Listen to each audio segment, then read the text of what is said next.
So here's how this is going to work. I am going to give you the 10 absolute best pieces of advice you have ever heard on creating characters. You're going to love them. It's going to revolutionize your book, and you're going to remember these for the rest of your writing life. You ready? Buckle up, let's go. 1. Character doubling.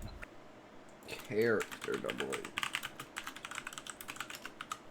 Edwidge Danicat is a Haitian writer and the author of books like The Dew Breaker. And she coined this term, character doubling, to describe characters who do contradictory things. Kind of like they're two characters smashed into one. And here's an example. A dictator who slaughters thousands of people before breakfast and then in the afternoon plays with his kids on the playground. It's the shocking contrast between those two things that makes us believe that they are a real human being, because we see those contradictory elements really in ourselves and in people that we know. And it also exposes the psychology of that villain. Even truly evil people want to believe that they're good. Oh, I'm doing it for my family sort of justification. Now, obviously, as Asmund said, the best villains are the ones who are heroes in their own story. you can use this for antagonists or villains, but I think... And that's kind of like Fafnir. He thinks he's the hero. Everyone else, not so much. Anima, he thinks he's the hero. He's just trying to get revenge. Maybe he's more of an anti-hero than a hero, but he's still... Like, he thinks that his goal in the end is righteous, essentially.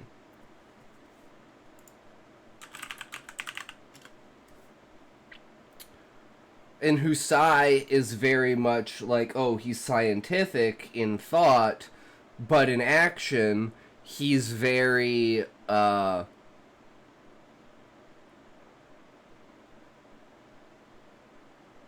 delayed, just like, he's just worried about he's always worried about taking the wrong action, so he always overthinks stuff.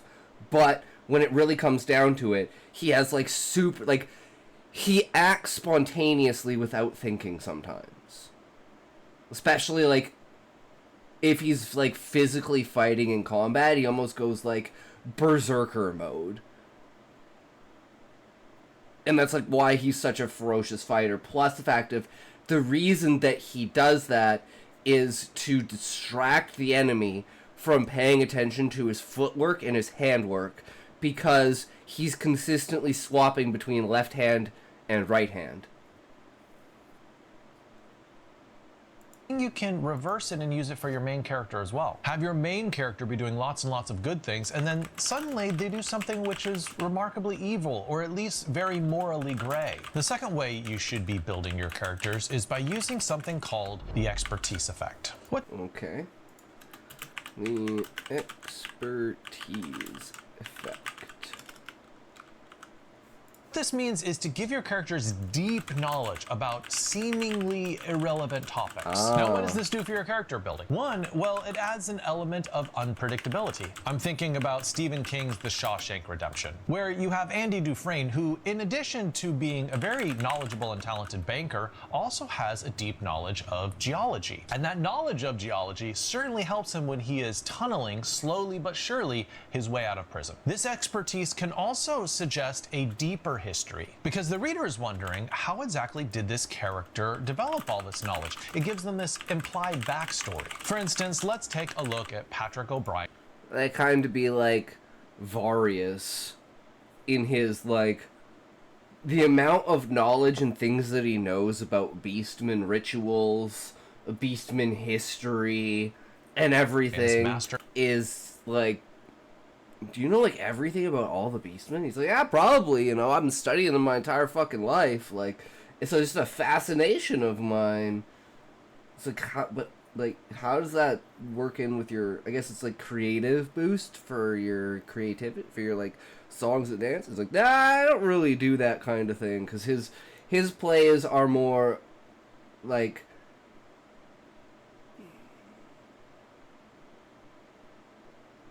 he's the Shakespeare, basically. So his plays, like, push the boundary of, like, you know, morals and, fighting against the system, you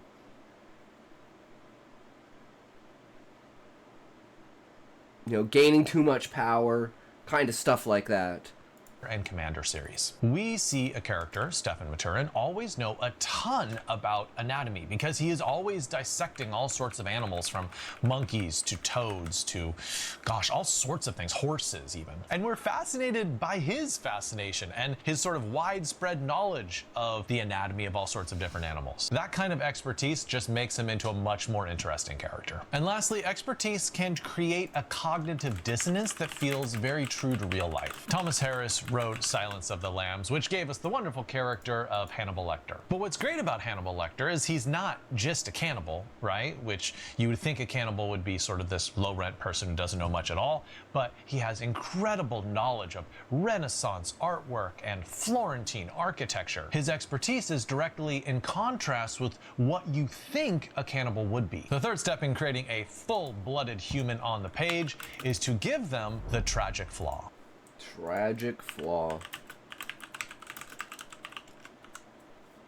For this one, we're going back, way back, all the way to Aristotle, because in his Poetics, he talked about giving characters hamartia. This is a Greek word. It is often translated as something like tragic flaw. And what this does is it makes characters feel very relatable to the reader. They're not perfect. They're just like us. And this can be a character who's good in almost every single category of their lives, but there's one thing that trips them up and that ruins them. Let's look at an example from J.R.R. Tolkien's Lord of the Rings, specifically the character Boromir. This guy is brave, he is an excellent warrior, but he has a tragic flaw in that he has a desire for power. He dreams of what power the ring could give him, and that desire for power ends up making him commit a terrible mistake with Frodo in trying to get the ring. But I think it's equally important to note that a really good character trait can also be a fatal flaw. There's a German book called Michael Kohlhaas, written by a guy named Henrik von Kleist. Now, Michael Kohlhaas is the most upstanding guy. He has a farm which he works on very faithfully. He's an excellent father who is raising really good and moral children, and every single one of his neighbors absolutely loves him.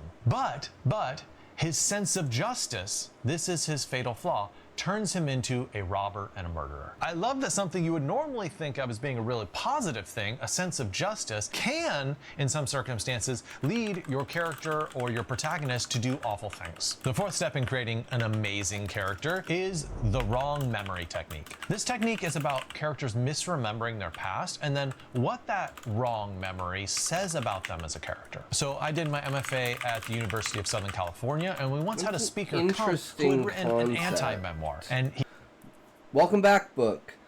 The technique, remember the past wrong. So you have what actually happened in the past, and then how the character remembers the past.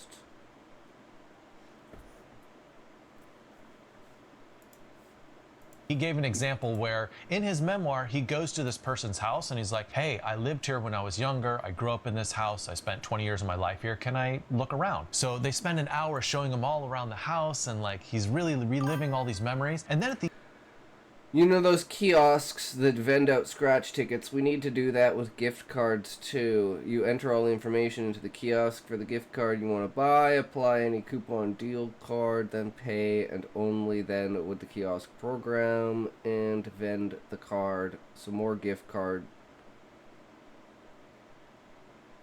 spoofing. I'm confused, Sean. The whole point of not having automated gift card systems is so people can't spoof money with it. Eating a hot dog and a wrap with ketchup and shredded cheese. Hell yeah, book. end, he looks in a closet, and where there should have been a hole cut in the ground, there was no hole. And he realized this was not his childhood home. And 5 minutes later, he realizes, he looks down the road and sees, oh, that's my actual childhood home. I tell that story because you want to come up with something that you Just let people use fake money.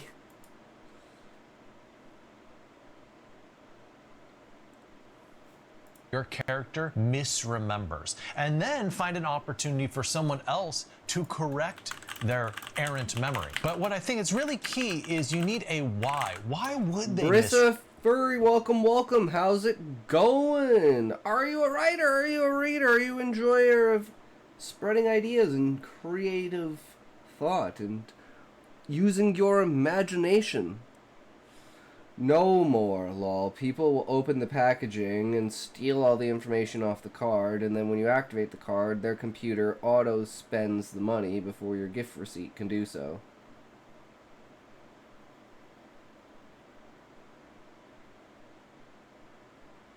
Yes.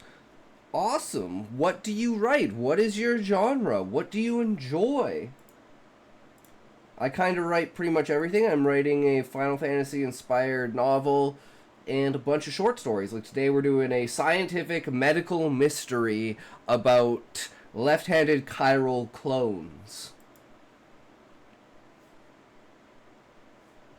But if you want, you can join the Discord, and we have the public story section. If you want me to read anything, you can pop anything in there. And then we have the Writers Unleashed community, where if you want to promote anything, feel free to drop anything that you have for, you know, self-promotion and stuff like that. Always a good time. Oh, I've got croutons. These are croutons, and they're croutons in the wrap as well. That's interesting, book buyer. I've never thought of, because I like crunch up chips to put on hot dogs. I've never thought about croutons though. I'll have to try that one time. That sounds like a really good idea. Actually, it sounds like that'd be really good. Cool. Hell yeah, Brissa. Remember that thing. What does it say about them that they're remembering something badly? There can be a tendency to just make your characters too perfect. They remember everything exactly how it happened. And instead, I think it's more true to life if you showcase some faulty memories, some scattered memories. The fifth step in creating characters for your book is a little healthier than chips. Just a wee bit. Just a wee bit. Got that dog in you. True, Levi. Okay, what is this one? Is the technique of the indirect. The indirect self-portrait. Oh, is this like what the character believes they look like versus what they actually look like? Like kind of like a self-bias about yourself? Indirect self-portrait. Yes, a jumbo-sized one. Always has to be jumbo. 12 inches or go home. Self-portrait. How your character describes others often says a lot more about them than it does about the person that they're describing. And you can use this because sometimes it's difficult for a narrator to do a lot of work describing themselves. You know that old cliche technique of like the character looks in a mirror and then describes what they see? You don't want to do that, right? I think it's so much smarter to have that character look at others. And by the way that they describe others, we learn a lot about them. Let's look at Humbert. It's like looking through their eyes at the world and the things that they notice. And this is another thing that I was like saying is like the way that manipulating the way that people perceive the world to a point where it's like you could ask two characters that you know were at, like, let's say there's an event. Your third character witnesses event, knows that both these characters are there, and you've heard the event from this character. And then this character describes the event to these other two people, or gets these other two people to describe the event to them, and each of them describes it completely differently, to the point where you know as the reader that all three of them are wrong. And there's like one detail from this one that's wrong, and it's kind of like, you know, you have to jumble them together to figure out, oh, what were the actual details. Ad break. Fucking ads. God damn ads. Why? Why? But yeah, we're gonna take a toke, cause ads. It's something I'm doing.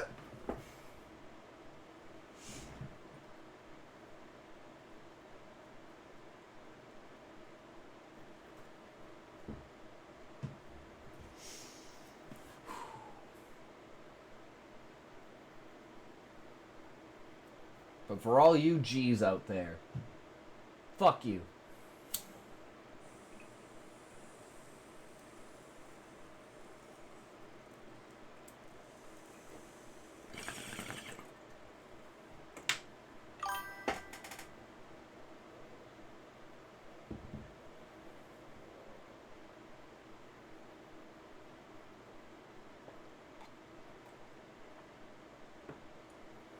Sorry I missed your message there, Brissa.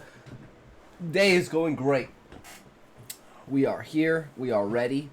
We are pumping it out. We need to use these techniques to create character profiles for these characters for this story. Once we figure out... we kind of know what...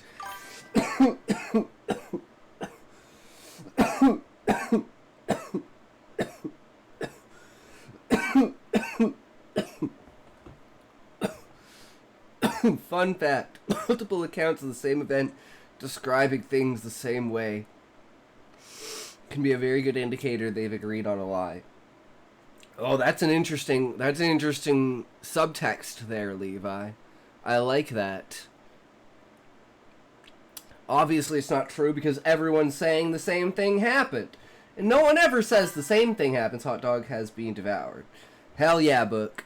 Lolita for an example of this. When he's describing Charlotte Hayes, who is Lolita's mother, he describes her in quite like an ugly, vicious way. A shiny forehead, a weak solution of another woman. So what does this tell us about him? Well, it tells us that he's much more attracted to the daughter than he is to characters of his own age. And when he's describing Claire Quilty, who's kind of like a rival for Lolita's attention, he describes them as being arrogant and cunning and having a monstrous nature. And as he keeps on describing this man, we start to recognize as readers, you're kind of describing your own traits, right? This is who you are, but you're projecting it on someone else because you can't bear to admit to yourself, like, that's actually who you are. So projection! You need to have your character describe others in very strong terms.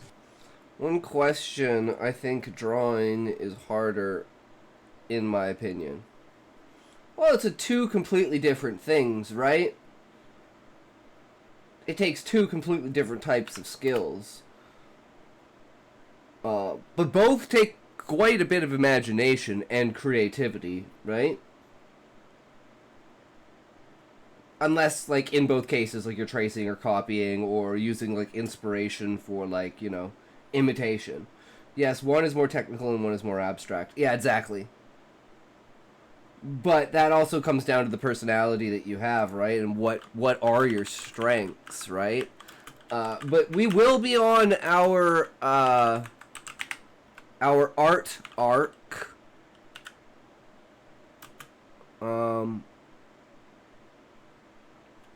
October is the plan for the art arc. And then we'll spend probably like 6 months working on drawing. And we'll just like incorporate that in, right? Just as another small section to the stream. Describe others strongly, but make readers doubt its accuracy. And is there another one? Then two, you need to find ways to make the reader suspect perhaps that is not an accurate depiction. Fewer people have a ton of experience with art. Everyone writes all the time. That's very true, Levi. Even if it's not creative writing, our world revolves around reading and writing because of computers. It may not be reading a book, but, you know, all social media is reading. All news is basically reading. Like internet news, not like TV news, right? Information is mostly reading.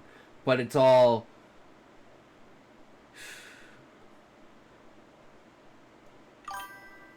I still need to get my average viewership up. So close to affiliate, I can taste it. Nice book. Hell yeah. Of that person, but it says a lot about the character who is doing the describing. The sixth step in developing your characters is the spiritual side. I feel like the spiritual side.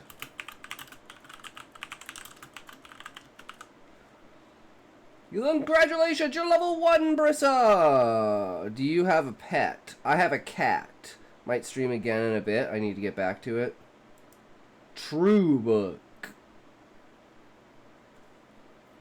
Oh, he's okay. Another question. Do you have a dog? No. Book has a dog. I have a cat though.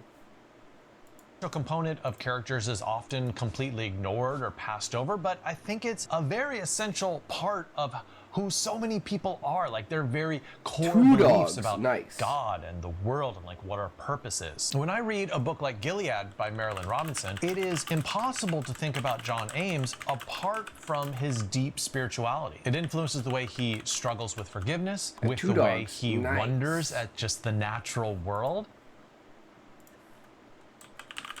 Struggles with forgiveness, wonder at ordinary existence. Speaking of spirituality, I'll be starting RCIA next month. Not sure what that is, Levi.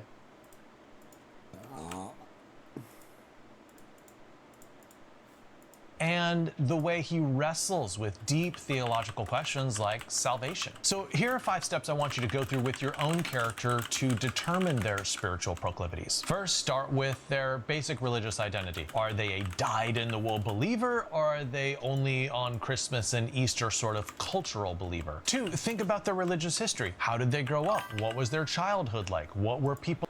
Rite of Catholic initiation of adults. One question, what breed of cat? I have no idea. It's like a small black cat.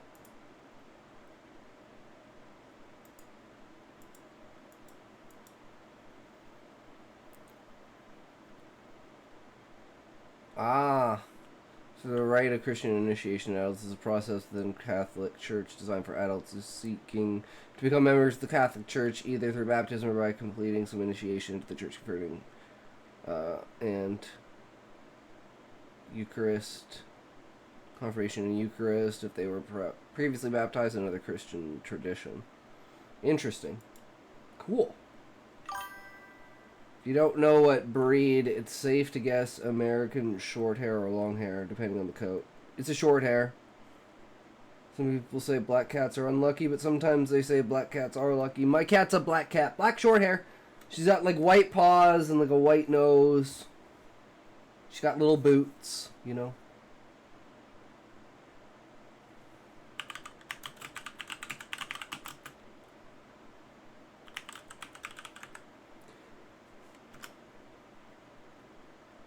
That's tuxedo, not black. Look at this, like, paws? Paws are white? It's a black fucking cat. It's got a tiny bit of white on it. Lived to about 20-ish. Damn. Was married on Friday the 13th and got a black cat as a wedding present. Damn, Sean, that's badass. You got some lore up in there, bro.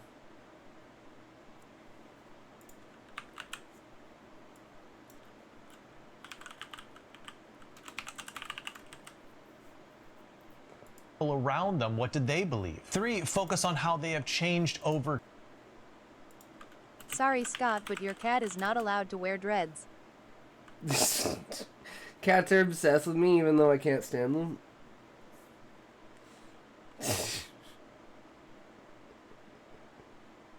My cat can do whatever it wants, that's why they're obsessed with you. Because you don't care about them. Yeah, cats are arrogant fucks. They're like, pay attention to me, you motherfucker. You better pay attention to me. Pay attention to me. And then if you pay attention to them, they're like, get away from me.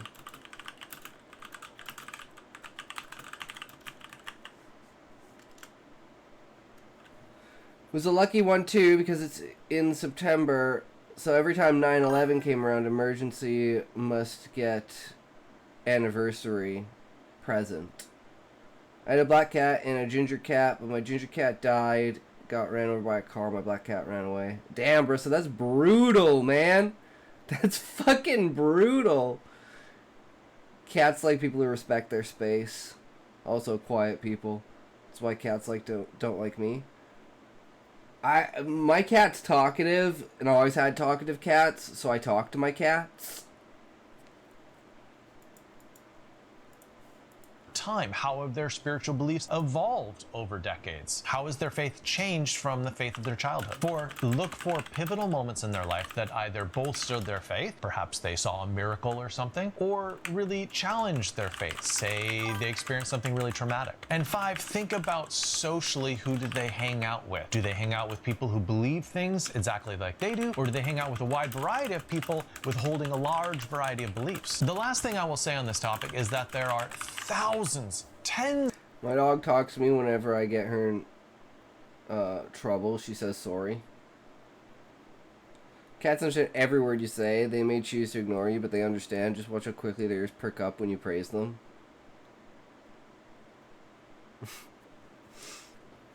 True, Sean. Of thousands of books where somewhere in the middle there's a moment where the character stops and asks some sort of deep existential theological question of, do you believe in God? What that does is it gives weight not only to the character, because we get to hear what they think about the big questions in life, it also gives a type of gravitas. There are few exceptions to that, but yes, cats 98% of the time understand you.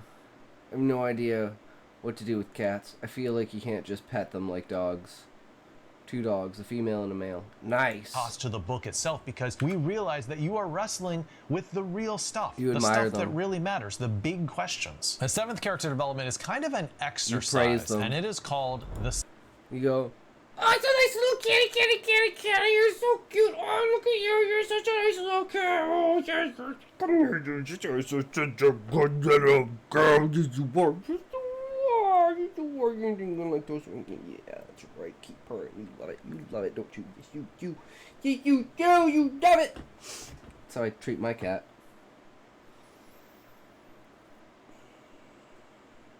You adore them from a distance and feel honored if they choose to use you as furniture. Fairly aggressively. Female King Corso. And I have a Chihuahua mixed with a Pluto male. Small dogs. single body. Alright, number 7, the single body part. Is this something that makes them stand out? Sometimes when you are trying to describe the entirety of a person and you mention 7 or 8 or 10 things about them, Oh, is this like spreading it apart so you only do like one single body part like at a time and slowly build up what the character looks like? Everyone immediately thought of the belly button, right? Cats are delicate, most dogs are sturdy. Belly button for what? I thought like not an individual body part.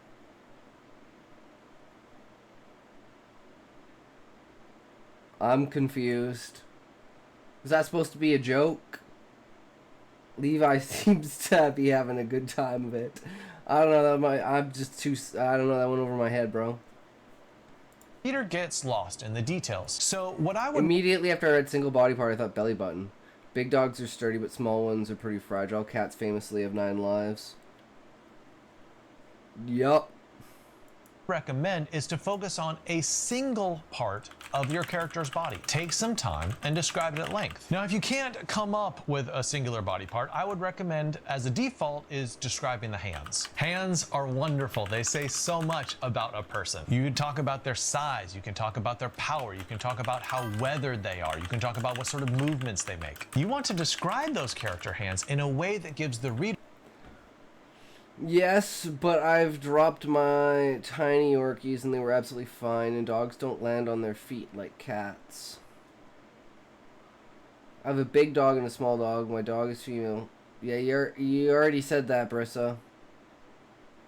Right, single body part at length. I just thought of like an arm or like a scar or something, like some sort of trait. a broader sense of who that person is. In many ways, their hands, or whatever other body part you've chosen, becomes a microcosm of who they are. For an example of this, look at Herman Melville's Moby Dick, where you have Captain Ahab with an ivory leg. It is a symbol of what the white whale has done to him. It is a ever-present symbol that he wants to get revenge for that thing. And it says so much about him as a character because there is something missing about him, some part of him that is missing. Man, I'm or so take a look bad. at Cyrano de Ber... It's a dick. You're a Tonberry? A Tonberry is a...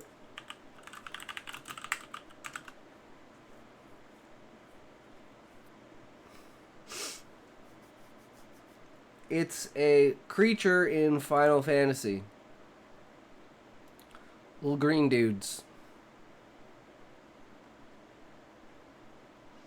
See, there you go. You got your Moogle, your Tonberry, your Cactuar. You're just missing the Kate Sith.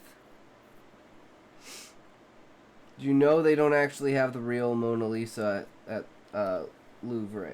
This basic bitch stupid streamer can't even get his camera right. Fuck freeze. I have no idea.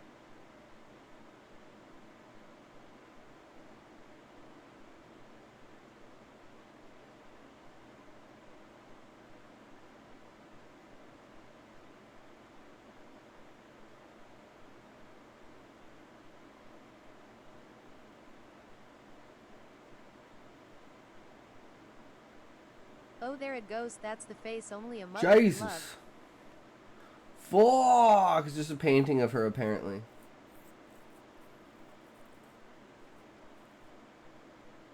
Just like, did the stream freeze? Lucky.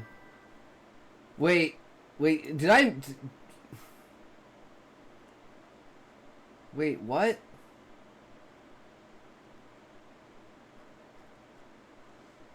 Yeah, okay. I thought something was going on there, Beezus. I love snake spiders, kind of, and iguanas, and then blue tongue skin. Interesting.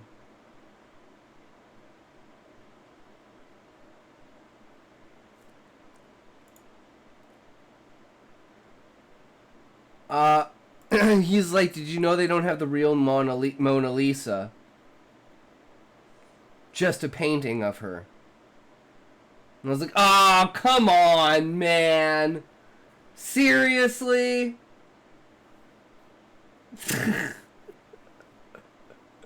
it's so bad it's good, Beezus. It's so bad it's good. Because you're just stealing all the wins. I had a blue Russian cat too. Oh, nice. I've never seen one of those before. Bergerak's nose, hers gargantuan schnoz. That nose defines everything about him. It is a barrier to love. It influences his own self-perception because he feels like he's ugly because of it. And it really gives him a huge lack of confidence in his life. How many of you have actually seen that play? Or at least... Did you hear they're making an all-female remake of Angry Men? Oh God, Levi. If this is a joke, this is gonna be bad. What is it? It's called 12 Women. Yeah. Yeah.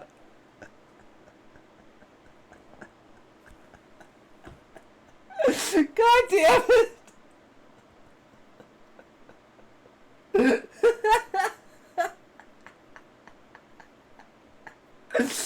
Oh my God, Levi. I knew that was coming. Thinking of making gender fluid characters. Feels bad, man. I'm sorry, book buyer. It's just one of those things. You know, jokes are funny. Hey, Muffin, how's it going? Welcome, welcome. I love the Pokemon there, Brissa. I noticed you didn't stream today. I need to lose points. Make me unlucky. Fine then. Gamble. All. Add points. Book. Buyer. There, you have 0 points. I don't know why it gave you 0 points. I was going to give you infinite points. But I guess it gave you 0 points. Hell yeah.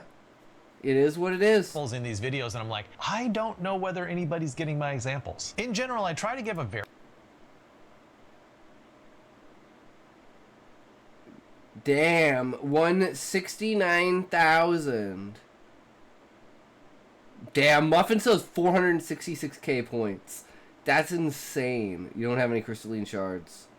Aw, poor Pepe face. very wide range of examples, but you tell me whether I'm giving too many that you've never heard of or too popular. The 8th step in building incredible characters is from stereotypes.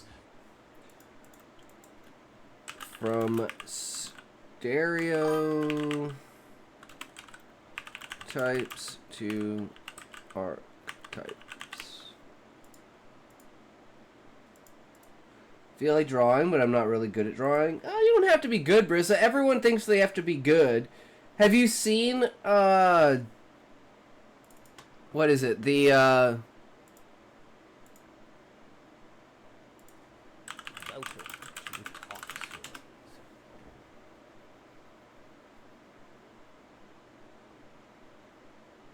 yeah. Like shit like this. That like like draw every day for 100 days, and how good you can get at drawing after just 100 days. Like here, I'll link this in the chat if you guys want to check it out. I know so many people that have done this, and like they're just amazing at drawing.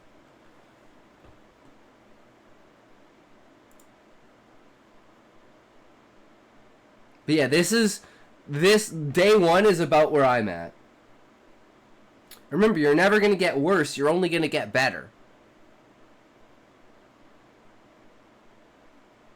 Oh shit, there.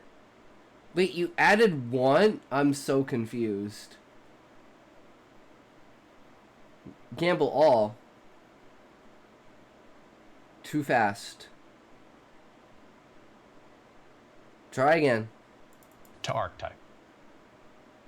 Stereotypes are the cliche of characterization. They're a character that we kind of know already, that we've seen a dozen times. They don't stand out as... I really want to be a streamer, but I don't have, like, the equipment for streaming.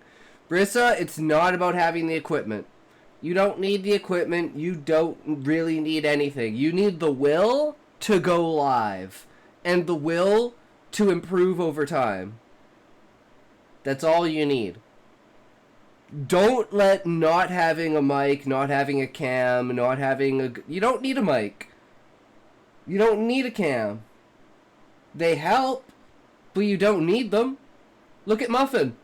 Muffin literally streams on his 360. Just, you have to have the will to go live.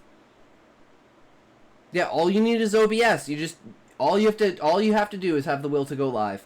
And then just build it up from there. I don't know what's wrong, Book. You broke it.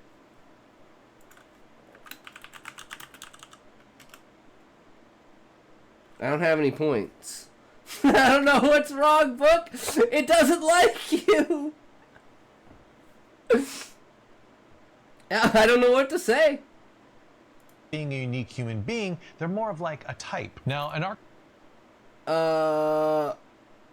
maybe refresh the page, book buyer. archetype is more of a deep, universal pattern that resonates across many cultures. The mentor, the trickster, the hero. But it's a mistake to stop at the archetype. Archetypes are more like the skeleton of your character, and you have to do some work to flesh them out. So look at the mentor archetype. A stereotype would be a wise old man sitting... Nice, I have points! Gimme, gimme, gimme, gimme, gimme, gimme, gimme, gimme! Yes! Yes! Okay, let's go again. Fuck.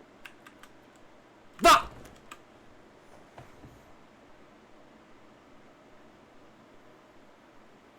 Guys, I need money. Guys, I need money. Can anyone give me their points? I lost all my money. Now I need points. Fuck yeah, okay, thanks, Muffin. Thanks, Muffin. What?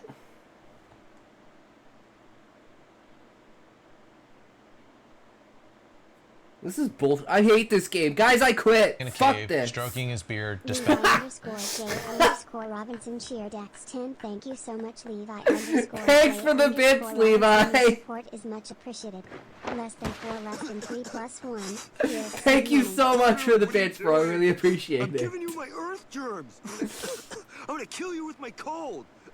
Die, alien! I'm not an alien, Dillweed. I'm a henchman. And you're not a Venture brother. Who the hell are you? I'm Hank's friend. Yeah, I doubt that. Would you believe I'm Brock Sampson's long-lost son? If that were true, I don't think I would have caught you so easily. I couldn't run because I had a lighter up my ass. Okay, now I believe you're Hank's I'm living friend. in an apartment and I'm poor as hell. That's okay, Brissa. I was just making a joke about points, you know? Don't ever feel obligated to ever monetarily support a streamer. The best way to support a streamer is just to watch their content and give them feedback on their content. Too many people are fixated on a monetary value. You want deep personal feedback from people so that you can improve yourself and improve the stream. He's an Nepo baby, Brissa. He's set. Yeah, but that doesn't mean I can't appreciate and encourage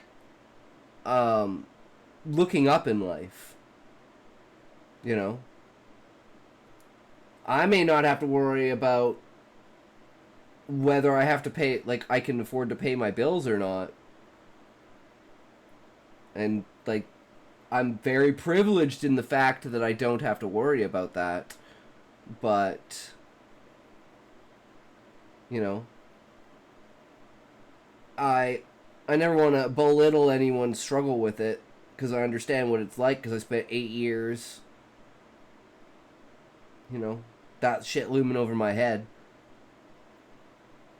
So it's totally understandable.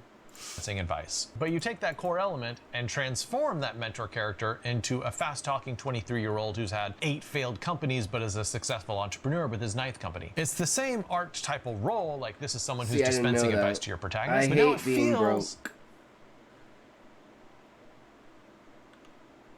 No, it doesn't matter. It's because of my seizures. It's all, there's no reason to be sorry about it. It's just a simple fact of life. And it's not like I was born that way. It's the fact of my dad went through 7.5 years of hell so he could settle with the government and get what he was owed and deserved. Nepo baby, basically it means your parents have a lot of money and that you never have to worry about anything because your parents are basically super rich. And it's not that my parents are, like, super rich. It's just I'm lucky enough to be in a situation where my parents are rich enough that they can support me. If they need to. You know? So I can, you know, it's not like I'm lazing around like a bum like I was doing for 8 years with my seizures. You know, basically using my seizures as an excuse instead of, you know, getting up on my feet. Well, true Nepo babies are usually, like, for instance, Hunter Biden is a Nepo baby. A true Nepo baby spends it all on a cat. At was broken already. Ads! We got ads incoming, guys. Yeah. Brissa, money is a brutal thing to you know, have and deal with. Because a lot of people don't know how to... Honestly, the Nepo baby example I usually think of is Zendaya. I don't even know anything about Zendaya. I don't even know why... It's like, why does she only have one name? Of all the actresses, of all the people of ever, why does she only have one fucking name? I spent 10K on my dog when she was dying. It's understandable, book. I know people that have spent more on their animals. And the animals still died.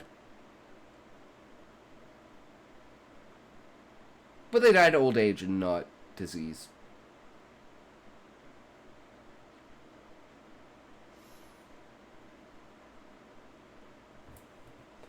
But anyways, back to the fresh video. and original. Or consider a character like the Trickster. Mine died because of me. Damn, book, that's harsh. My dog has trauma.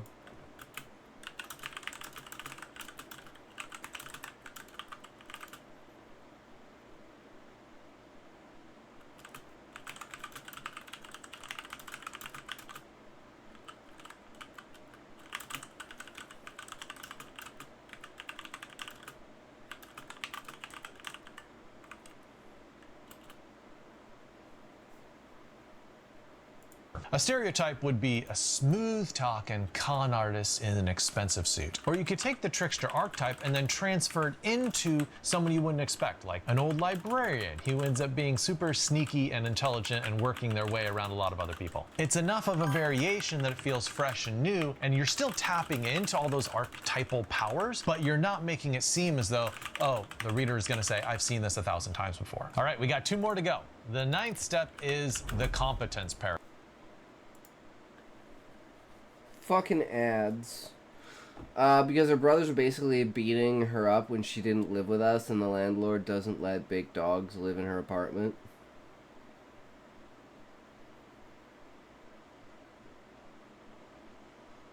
Dogs can be brutal to each other sometimes. Let's take another toke, guys. Go for the toke. Toke for the go. Going, token, and doing, and gotten. Gotten, gotten, gotten, gone.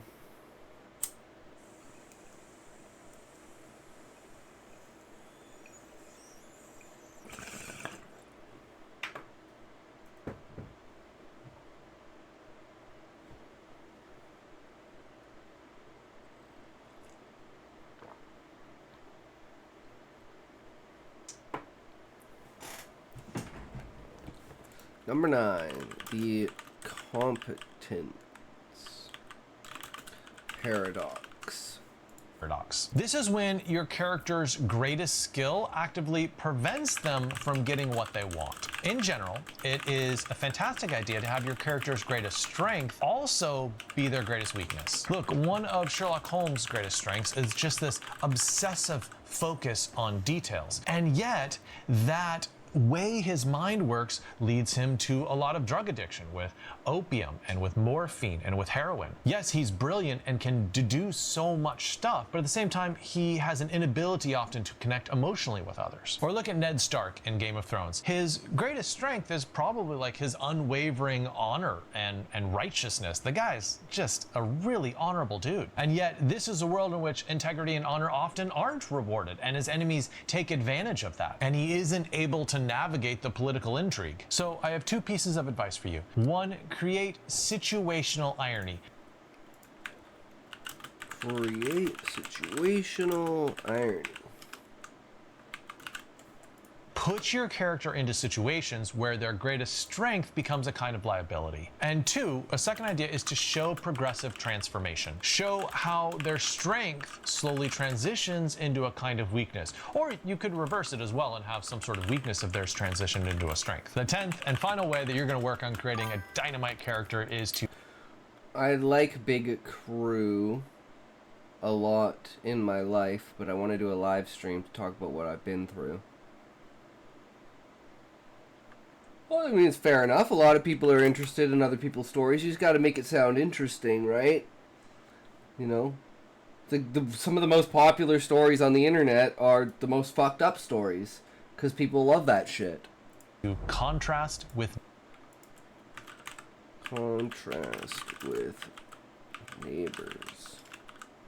neighbors. Say your protagonist is not exactly like the best person in the world, but you want them to appear good because you want the reader to relate to them and identify with them. Okay, I got a trick for you. When you want to make your morally gray character seem better, what you do is you put them next to morally bankrupt people. Because when they're next to that person, they don't seem nearly as bad. Jay McInerney has this book called Bright Lights, Big City. And the narrator... Oh, I hate my neighbor. Fair, Brissa, fair. The narrator isn't exactly a good human being, but his best friend, Tad Allagash, this guy is something else. With the amount of drugs that he is doing and the way he gets around with the ladies, you're like, well, in comparison, the narrator's not so bad. Or look at Blood Meridian by Cormac McCarthy. Yes, the kid and all the rest of the party are like pretty terrible human beings, but compared to the judge, who is literally Satan embodied in human form, they're like, okay, maybe they're not like the worst of the bunch. I don't even have my own room in this apartment. Damn, that sucks, Brisson. Also, a technique used in Breaking Bad. Yes, Walter White is not that great of a human being, but when you like a compare him studio. to guys like Crazy 8 and Tuco Salamanca, you're like, okay, I identify a lot more with Walter, actually. And just remember that the opposite also holds true. If you have a character you're trying to make appear much worse, position them next to characters who are just decent, good, moral human beings, and they will appear like the true bad guy. I hope you enjoyed that, and if you need some more help with character building, watch one of my other videos on it. True.